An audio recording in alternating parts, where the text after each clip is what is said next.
I'd like to begin by reading a passage of Scripture, and that would be Matthew 5:27 through 30. And it's Jesus speaking here, and he says, "You have heard it was said, 'You shall not commit adultery.' But I say to you that anyone who looks at a woman with lustful intent has already committed adultery with her in his heart. If your right eye causes you to sin, tear it out and throw it away. For it is better that you lose one of your members than that your whole body be thrown in hell. And if your right hand causes you to sin, cut it off and throw it away. For it is better that you lose one of your members than that your whole body go into hell."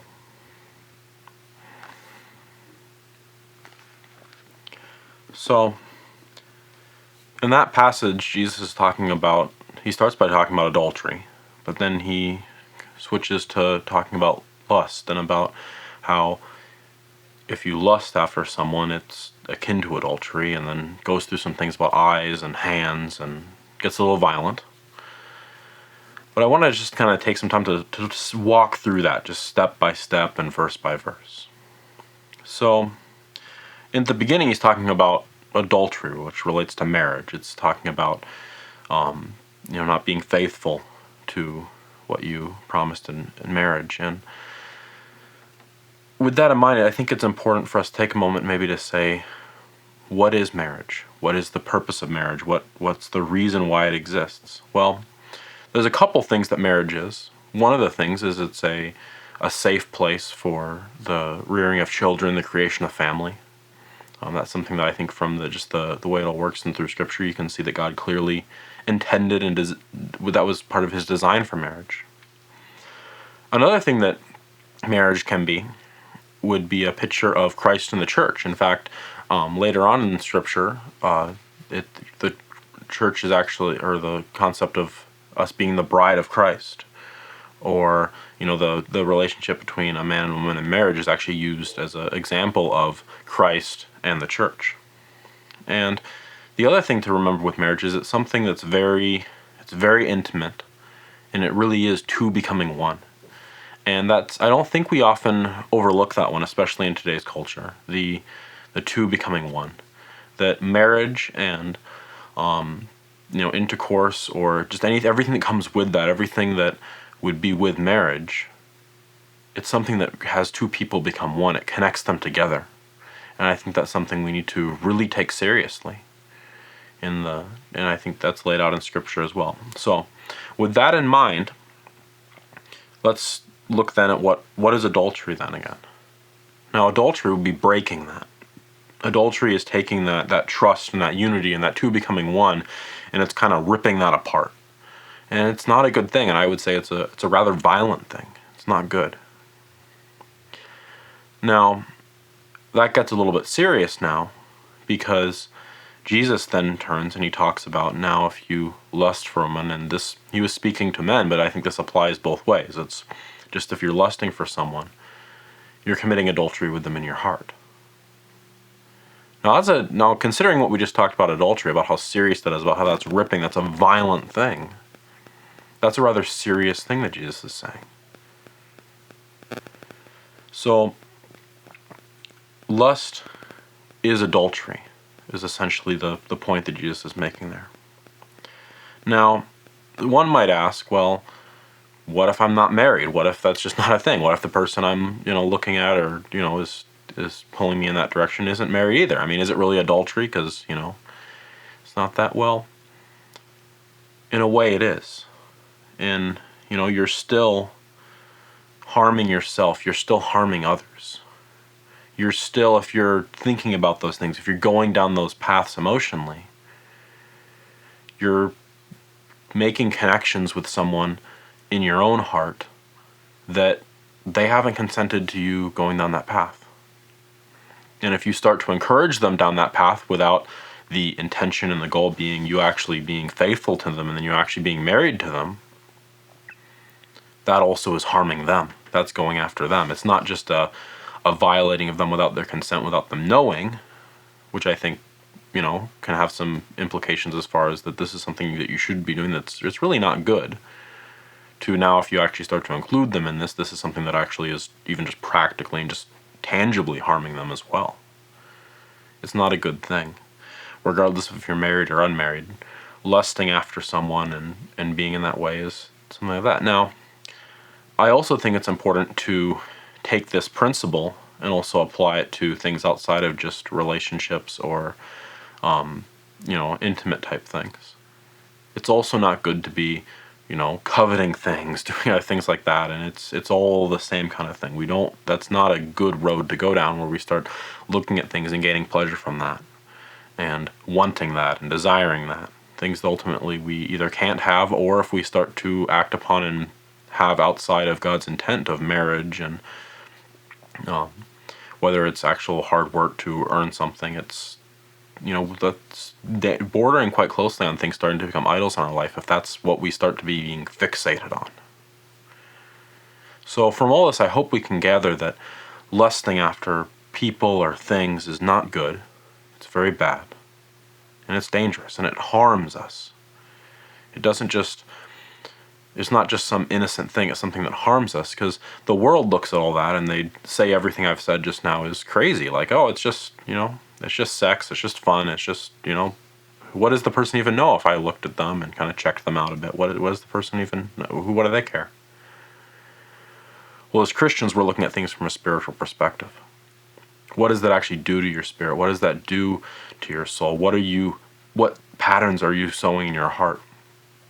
Are you actually allowing yourself to be sanctified? Are you becoming more like Christ when you're doing that? Or are you just serving yourself? It's a very serious thing, and I hope as Christians we can be in agreement that this is a serious thing. So then moving on, Jesus talks about how to avoid lust, it would appear. But he does it in a unique way. He talks about if your eye causes you to stumble. And I think the fact that he uses an eye is very interesting, because it's what we see with it, it's what we do with it, it's what we perceive something with. And then the next kind of analogy he uses, he talks about a hand, and I think that's very interesting too, because a hand is what you do things with, it's what you reach for things. And in a way, he's kind of covering all the bases there. It doesn't matter if it's what you touch, it doesn't matter what you see. And in both those cases, he refers to the right hand and the right eye. Now, I understand there's some people who are left eye dominant, and I understand there's some people who are left-handed. But primarily, the majority of people are right eye dominant, and the majority of people are right-handed. So what Jesus is referring to there is a primary thing. So when we read these verses, I think we need to keep in mind that Jesus is talking about your primary way of seeing, of observing the world around you. And he's talking about one of your primary ways of physically influencing. Yeah, there's prayer and spiritual things, but your right hand is something if you're a right-handed person, that's the primary way you interact with the world around you. It's the primary way you cause change in the world around you.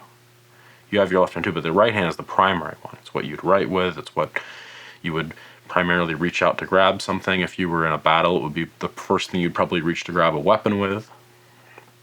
It's a primary thing, both in affecting change, both in viewing the world and observing what's changing and what's happening. And in both cases, what Jesus says is if those things are causing you to stumble, to cut them off. And we might think that's a little harsh, that's crazy. I mean, I didn't think the Bible was for mutilation. And no, it's not. I don't think Jesus is saying this in a way that should be taken literally to the point where if you should be cutting off your hand, cutting off your eye, or poking out your eye, rather. The point that Jesus is making is that if that's what it takes for us to live for him, it would be worth it. Now, I don't think, at least I hope we're all not to the point where we can't stop sinning unless our eye is gone. I don't think that's the thing. But even if it was to come to that, it would be better for us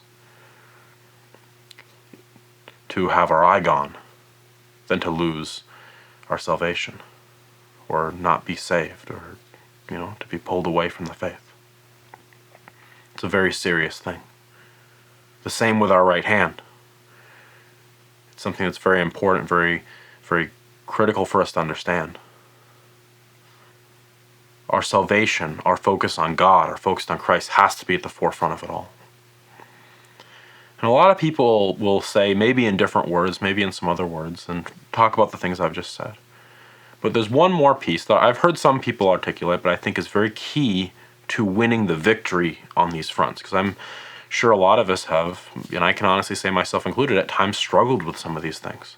What do I do when I have something that is pulling me into sin? What do I do with that thing? I want to get rid of it, but then what do I do when it comes back, or I pick it up again, or what do I do with that? And in all the cases, Jesus tells us to either, depending on your translation, to throw it away, or cast it away, or throw it from you. He tells us to do that with both our eye and our hand in the examples he uses. And what does that signify? Like, if you think about it, you cut off maybe don't think about it too much because you don't want to gross yourself. But if you cut off your hand, you're supposed to then reach and throw it away from you. That seems a little bit unnecessary, doesn't it? And yeah, I realize that, some people are probably like, why did you have to go there, Mitchell? Now I can't eat my dinner, or my dinner is, I'm sorry, but Jesus uses the example, so here we are talking about it. I'm sorry, not sorry, I guess. But the throw it away from you is a very intentional thing to put in there. It's not just like a loose little slip of the tongue, like that's just kind of part of how you'd say that sentence, so it's part of it. The throw it away from you is a very critical, meaningful thing. And it's one of the biggest keys and things people look over when they're failing to win the victory over lust or any kind of sin like this in their life. And that is, when you're facing something like that, when you cut off, when you put it away, throw it away. Actually focus in your will to take steps to make sure that can't come back. Which means you don't just go and, hide something, or you go ahead and get rid of it completely. You go ahead and if you need to, you bring people into your life and to talk about what's going on, talk about what you're facing, who can know what you're doing in your everyday life, who can hold you accountable. And that's hard, and it's like, well, what if, but it's important to do that. It's important to take the things that would cause us to sin and not only separate ourselves from them, but to also put ourselves in a position of strength against them. Not just say you go over there, but to actually, in a way, what we're doing is we're fortifying the position that we have spiritually. We're saying, nope, I'm going to surround myself with allies, accountability partners. I'm going to put up walls against that. I'm going to make it. I'm not just going to say, I'm not going to go here. I'm going to be intentional about, how I do that. Now, there's practical things you can do that depending on, what is this? Is there a certain type of movie that, just messes with you? Is there a certain, news thing, or is there a certain personality, or, are there, certain websites that you want to go to? And if that's the case, maybe let someone be able to see all your, IP history. I realize your web history can be erased. You can use a VP, I'm not going to get too techno, but I know there's ways around all those things. But there's also ways to be focused and intentional about being transparent with someone and letting someone hold you accountable. So I want to encourage each and every one of you, and myself included, that whenever we face something that, that's a thing that is going to try to trip me up, that's a thing that's going to be hard to face, and this applies to both guys and girls, to when we remove that, when we go, that's a thing, to be intentional about not just pulling it off or cutting it off or pushing it away, but also throwing it from us, casting it from us, and setting up those extra steps to prevent ourselves from just picking it up again and being back at square one.